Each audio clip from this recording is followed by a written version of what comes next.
अभी क्षण भर पहले तो ये साक्षात भगवान के रूप में बात कर रहे थे और अब अचानक ही ऐसे बालक बन गए जो मैया से दंड मिलने के भय से व्याकुल हैं। भोला काका किस सोच में पड़ गए? सिगरेट छुपा लो मुझे।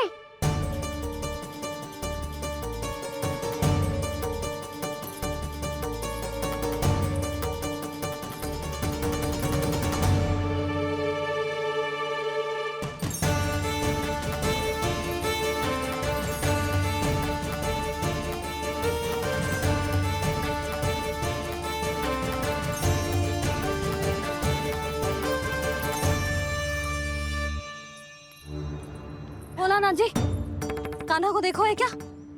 मैंने तो अपने प्रभु को देखा है। मैं अपने लल्ला को ढूंढ रही हूँ, उसे देखो है आपने? वही तो मैं भी कह रहा हूँ जसोदा रानी, मैंने सिर्फ और सिर्फ अपने प्रभु को देखा है। ये तो अब भी अपनी भक्ति में ही खोया हुआ है। इससे पूछ के कछु लाभ ना है, मुझे ही ढूंढना पड़ेगा।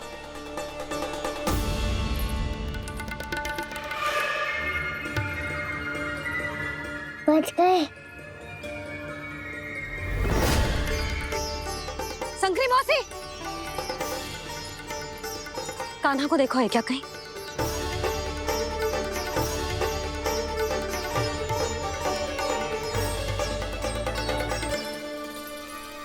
भोला काका मुझे सिगरेट निकालो ना यहाँ से। मैया फिर से इधर ही आ रही है। सब कहते थे श्री हरि मेरे घर ना आ सकते। देखो आज प्रभु आ गए, उन्होंने अपने हाथ से मेरा व्रत पूरा कराया। हाँ आते हैं और आगे भी आएंगे हमारे श्री हरि हमसे मिलने और आके मोक्ष देंगे, है ना?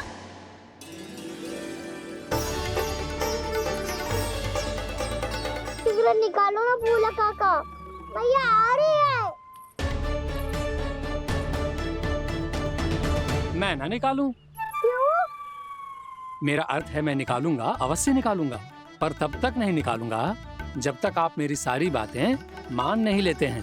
कौन सी बात? प्रभु मुझे मोक्ष प्रदान कर दीजिए प्रभु। तथास्तु। ना ना ना ना प्रभु, मेरे साथ साथ मेरे परिवार को भी मोक्ष दे दीजिए। तथास्तु। अब तो निकाल दो, मैया देख लेंगी। ना प्रभु, मेरे परिवार के साथ मुझसे जुड़ी हुई हर वस्तु, जीव जंतु, प्राणी, गाय बैल भैंस, सभी को मोक्ष प्रदान कर दीजिए प्रभु। तथास्तु। प्रभु आप सच में अद्भुत हैं।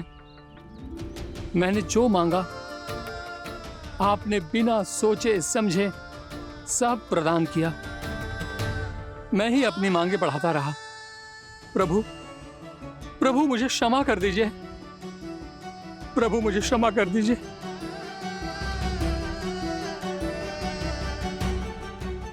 आइए प्रभु।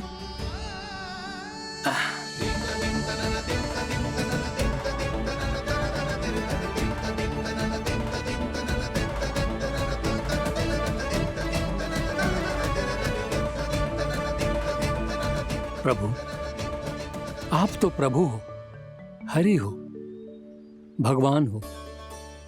आप चाहते तो इस मटके से स्वयं निकलकर बाहर आ सकते थे, फिर मेरी आपने हर इच्छा क्यों पूरी की?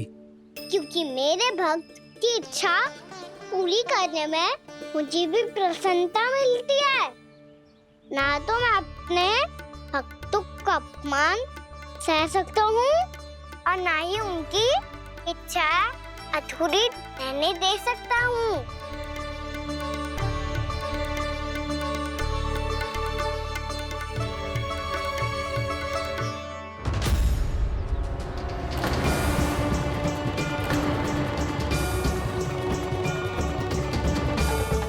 क्या कही थी तूने? हाँ, कि तू फिर से छल ना करेगा। फिर मुझे बिना बताए घर से बाहर कैसे निकलो?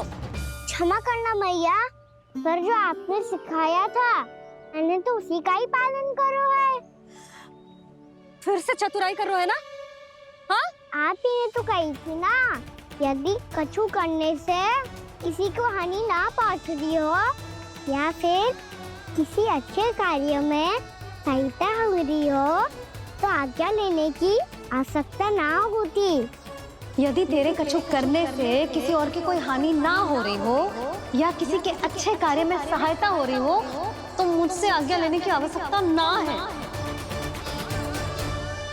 तो किस अच्छे कार्य के लिए आया है यहाँ? एकादशी के सुबह एकादशी का व्रत खोल के भोजन करा जाता है। ये बात ना तो भोला काका को पता थी, ना शंकरी मासी को, और ना ही किसी और को। और तुझे पता थी? हाँ, मेरी मैया ने बहुत अच्छे से सिखाया है मुझे। जैसे कल तूने एकादशी कथा सुनाई थी ना, आज वैसे ही तेरे लल्ला ने सबको द्वादशी कथा सुनाई है। सच्ची यशोदा रानी जी, इसने तो हमारी आंखें ही खोल दी। और भाभी सच तो ये है कि मुझे भी ना पता था कि ये इतना बड़ा ज्ञानी है और इतना अधिक समझदार।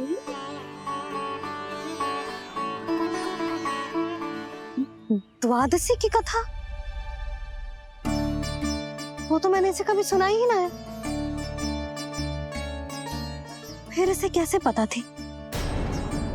रानी जी, जो स्वयं भगवान हैं, भला उन्हें कैसे कुछ नहीं पता होगा।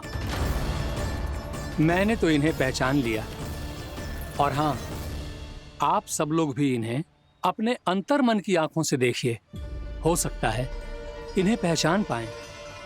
ये कोई और नहीं है, श्री नारायण है, मेरे श्री हरि, मेरे प्रभु।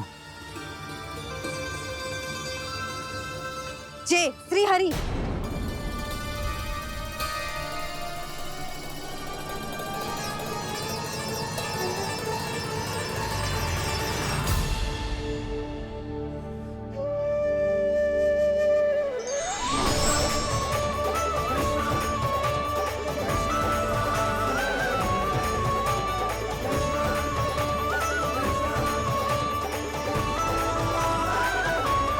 ये क्या कर दिया भोला? जिस रास्ते को मैंने इतनी कठिनाई से बचा के रखा था, सबके सामने उसे उजागर कर दिया तुमने।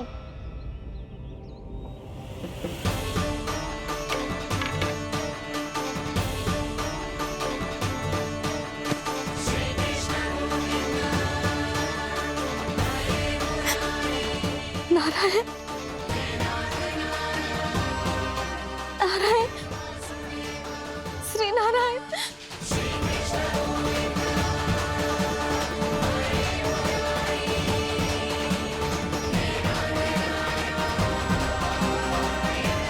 श्री नारायण।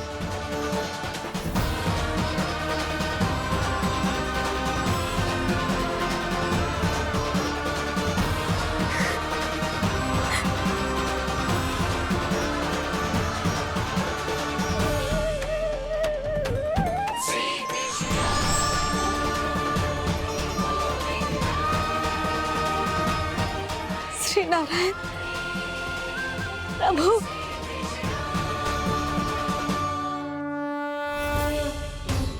जिस रास्ते को इतने यत्न से संभाल के रखा था, आज वो सबके सामने खुल गया।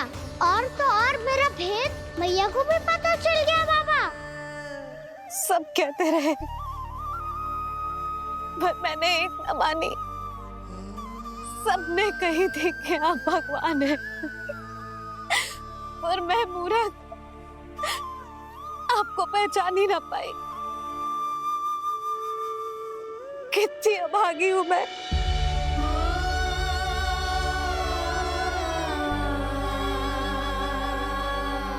जिस मुंह से मुझे आपकी महिमा गानी चाहिए थी,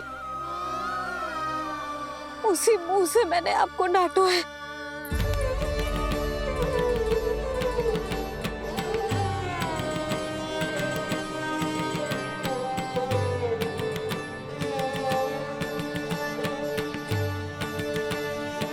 जिन हाथों से मुझे आपके चरण छूने चाहिए थे, उन हाथों से मैंने आपके कान पकड़े।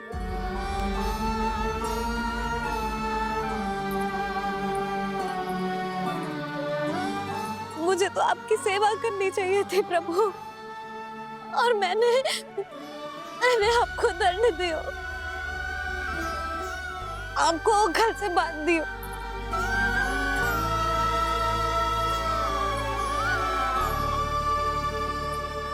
बावली हो गई थी प्रभु। अपने श्री नारायण को, अपने प्रभु को एक साधारण सा बालक समझ लियो मैंने। मैं आपके लिए भगवान नहीं हूँ मैया, साधारण बालक ही हूँ, बस आपका लल्ला। बुद्धि भ्रष्ट हो गई थी, भूल पर भूल करती चली गई। आज भी आपके पीछे पीछे छड़ी लेकर दौड़े चले आए।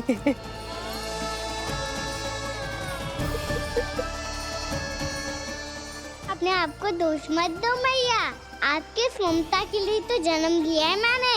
हमारा से मन बदलने मत दो, मेरे लिए वही पुरानी मैया बनी रहो आप, और मुझे रहने दो आपका वही नटखट लल्ला। मुझे क्षमा कर दो प्रभु, मुझे क्षमा कर दो। बाबा ये कैसा अंत हो गया आज?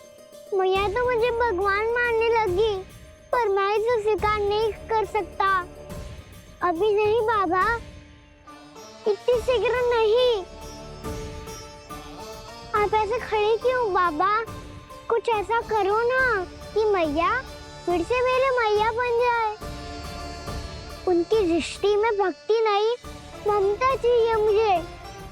कान्हा, मेरे सामर्थ्य में हो तो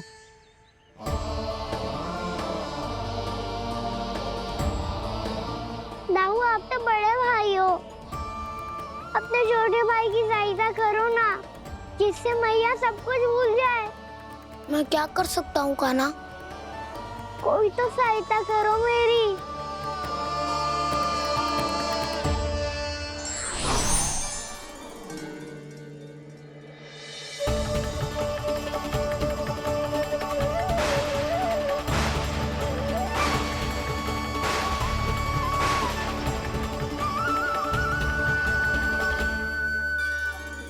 अपने आप को संभालिए प्रभु।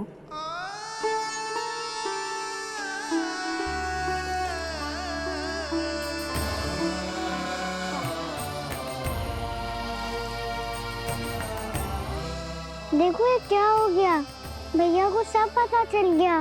अभी तो मुझे मैया की ममता का शौक पूरी तरह हिला ही नहीं था। योग माया,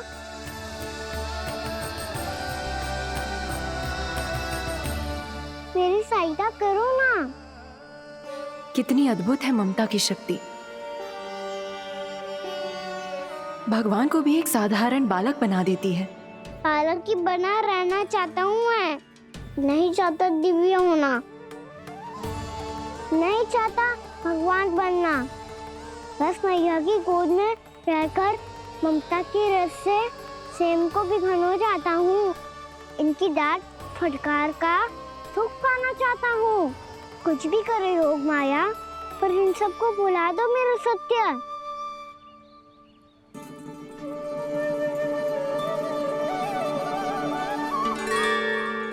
पर इन्हें तो मोक्ष का वरदान मिल गया है प्रभु, इसलिए इनके लिए समय की गति को लौटा पाना संभव नहीं होगा। प्रभु,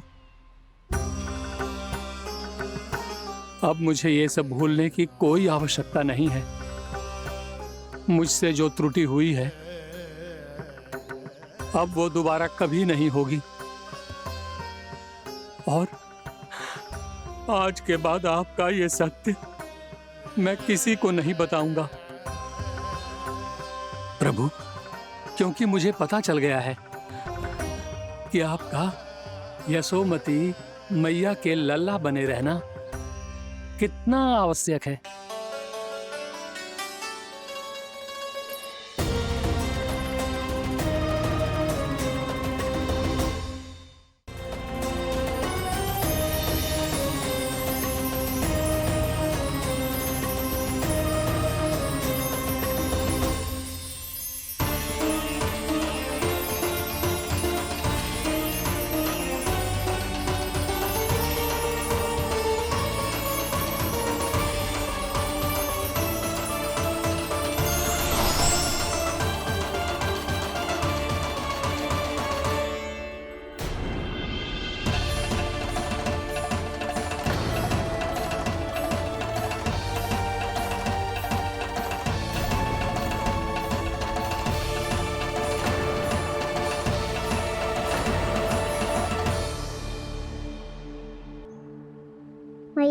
छड़ी। पहले चुपके से भाग जातो है, फिर स्वयं ही छड़ी भी पकड़ा रो है? नटखट कहीं का। हंसी आ रही है? अरे किस बात पे इतनी हंसी आ रही है रे? हाँ?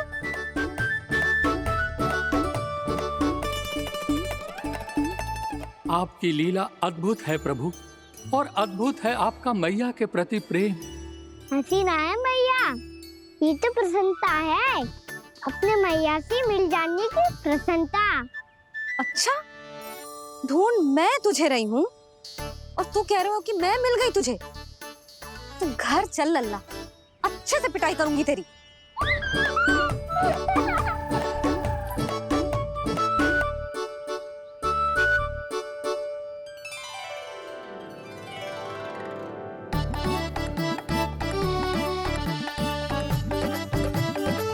जब पिटाई से गाल लाल होंगे ना तेरे, तब हंसी बंद होगी तेरी। चल।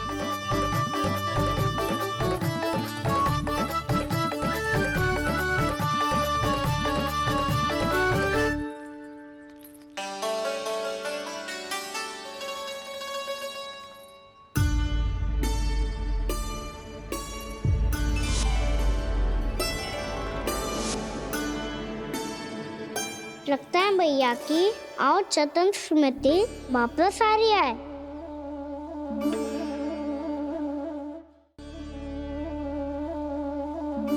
यशोदा, क्या होगो? ना कछु ना।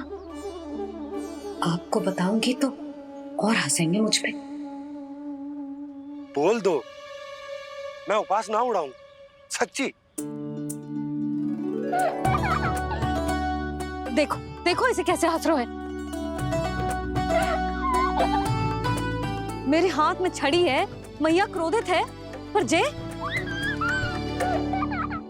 तनिक में भय ना लग रहा है इसे? हाँ, हंसे जा रहा है।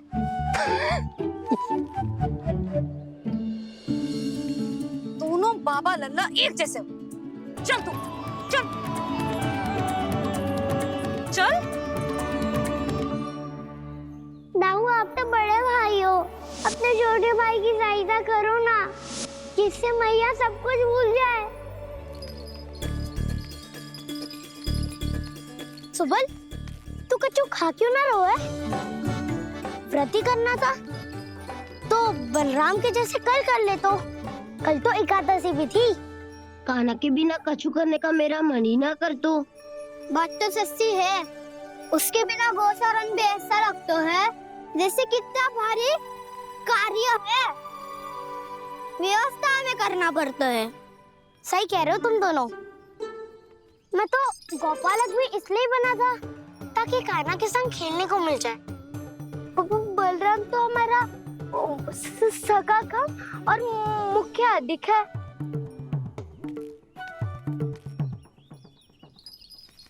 रुक जाओ, तुम सब कुछ देर विश्राम कर सकते हो।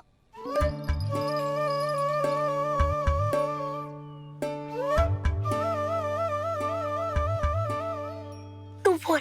ना मैं ना बोलूंगा, तुम दोनों ही बोलो। और तुम सबका सखा पहले हूँ और टोली का मुखिया बाद में, इसलिए घबराने की आवश्यकता नहीं है। जो भी बात है बिना हिचक बता सकते हो मुझे। तो फिर कुछ ऐसा करो ना कि कान्हा फिर से हमारे साथ गोचारण करने के लिए आने लगे।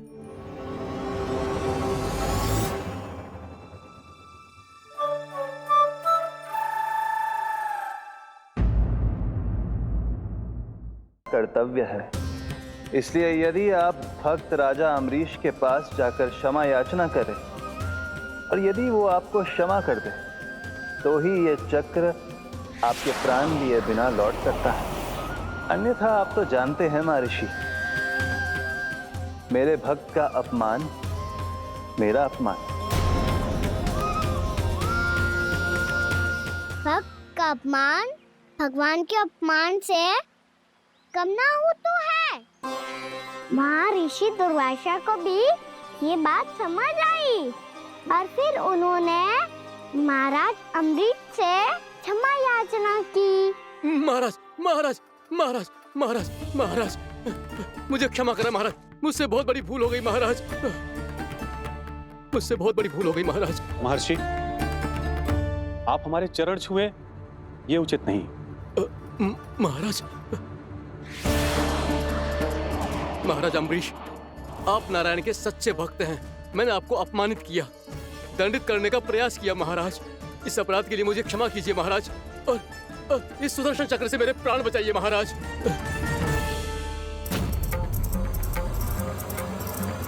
हे महान सुदर्शन, यदि महर्षि के लिए मेरे हृदय में अभी भी वही सम्मान और प्रेम हो जो इनके प्रथम आगमन पे था, तो कृपया आप अपने धाम वापस लौट जाइए।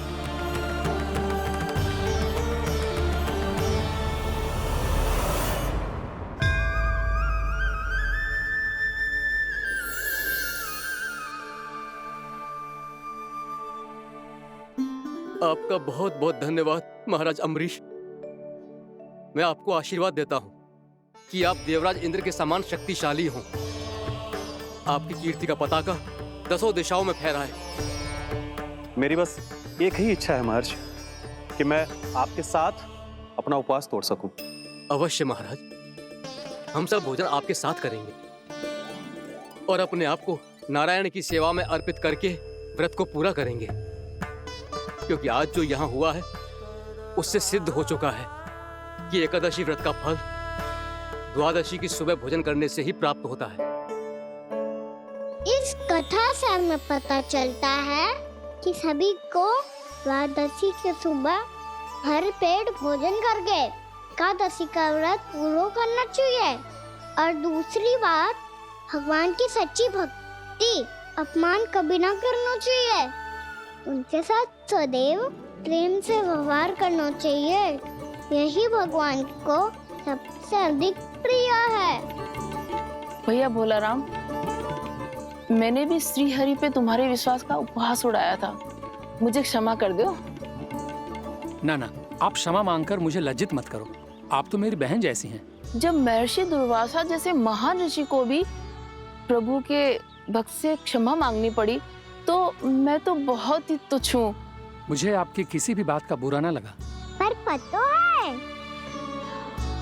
प्रभु को कौन सी बात कब बुरा रखता है? कौन सी बात? जब उनका भक्त भूखा रहे, हमें भी अपना व्रत पूरा ना करे। और जैसा कि आप सभी ने अभी कथा से सीखो है, एकादशी के व्रत को द्वादशी की सुबह अवश्य पूरा करना चाहिए। अब आप जाओ, अपना व्रत पूरा करो।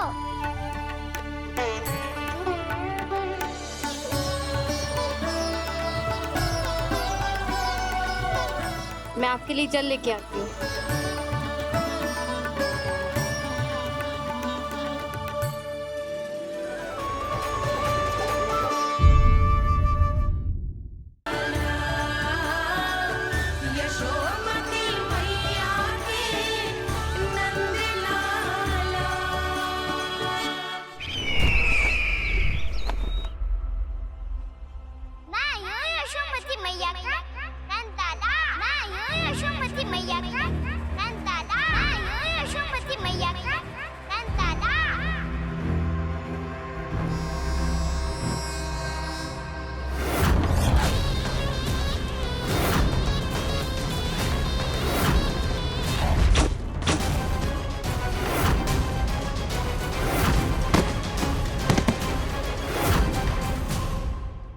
क्षमा कर दो कान्हा, जब तुमने मेरी बात ना मानी तो मैंने क्रोध में उल्टा सीधा बोल दिया।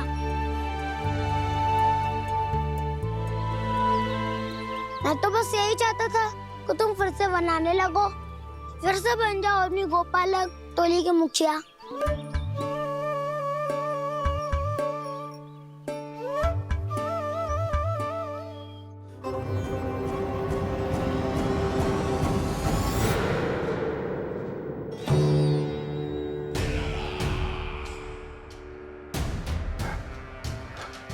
फिर आ गया तू। दुर्जन, प्रहरियों, आओ और इस बालक को बंदी गृह में डाल दो। सचेत होइए महाराज।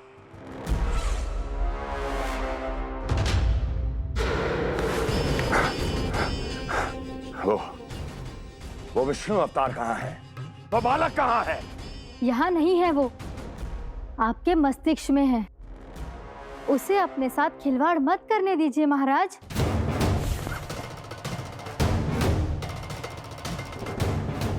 वो यही है, मैंने देखा है उसे।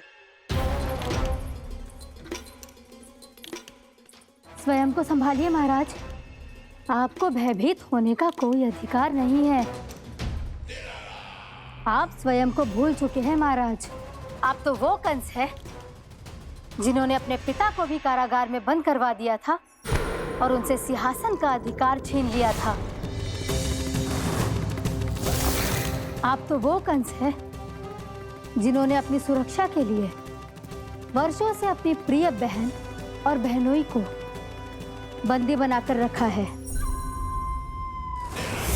आप तो वो कंस है जिन्होंने अपने कितने ही भांजों को अपने ही हाथों से यमलोक पहुंचा दिया है ताकि आपका शत्रु ना पनप सके। ये समय भयभीत होने का नहीं है महाराज, पर यदि आपके मन में ये संशय ऐसे ही बना रहा तो मैं आपको भी आपके पिताजी के साथ कारागार में बंदी बना दूंगी और उस विष्णु अवतार का सामना मैं स्वयं करूंगी।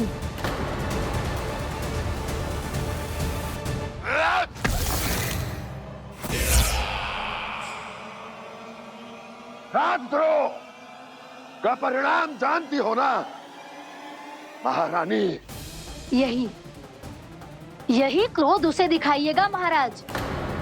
किसी ऐसे योद्धा को ढूंढ के लाइए जो उसका वध कर सके। और हाँ, किसी ऐसे योद्धा को खोज कर लाइए जो अब तक भेजे गए हर योद्धा से शक्तिशाली हो। यदि आप चाहें तो मैं इस कार्य में आपकी सहायता कर सकती हूँ महाराज।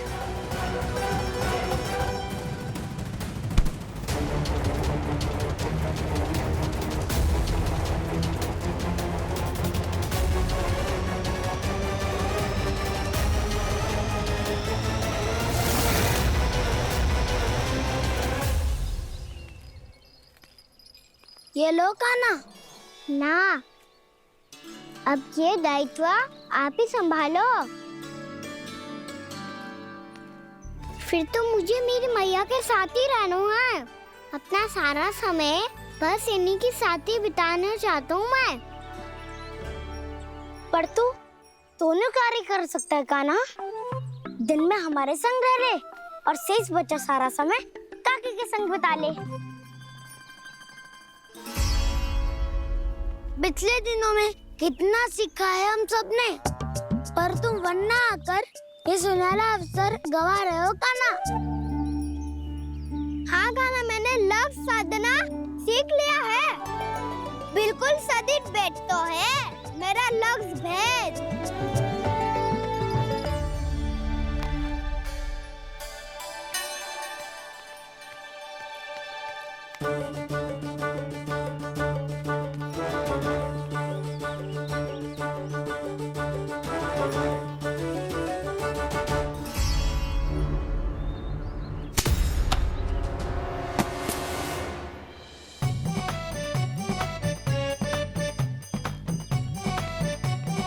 अरे वाह बसंता, तूने तो बहुत अच्छा लक्ष्य साधा है।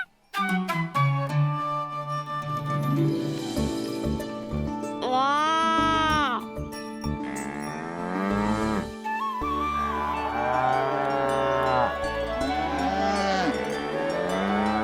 तूने देखा कान्हा, मैंने गैयाओं के साथ बात करना सीख लियो है।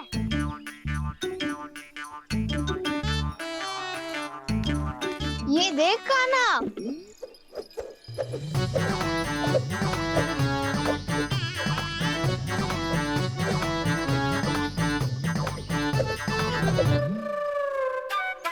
देखा मैंने भी लाठी चलाना सीख लियो है। अब मैं सबकी रक्षा कर सकता हूँ। मम्मा मैंने भी सीख लिया कि गैया की गिनती कैसे की जाती है।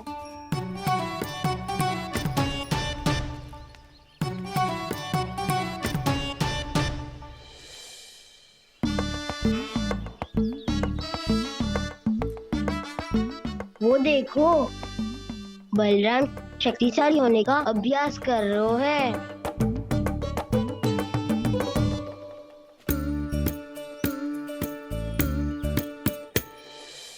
मैं तुम सबके लिए बहुत प्रसन्न हूँ।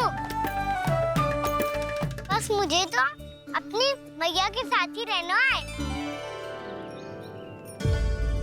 और हाँ सखाओ, ताऊ को बता दो मुझे इनसे बात ना करनी। मैया चलो घर।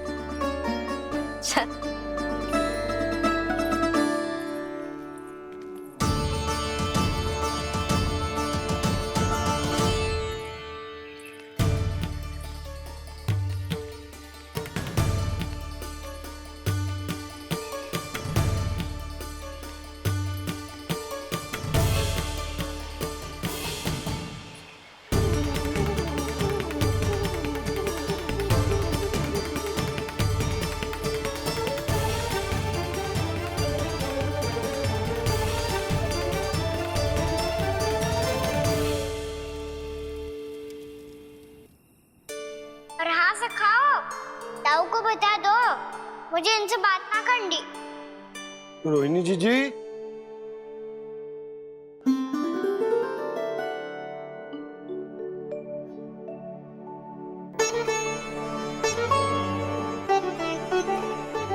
बलराम, क्या होगा? इतना दुखी क्यों है?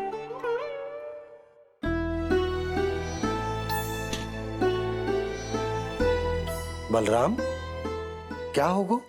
छोटे बाबा इतने दिन हो गए, कान्हा हमारे साथ आ ही नहीं रहा।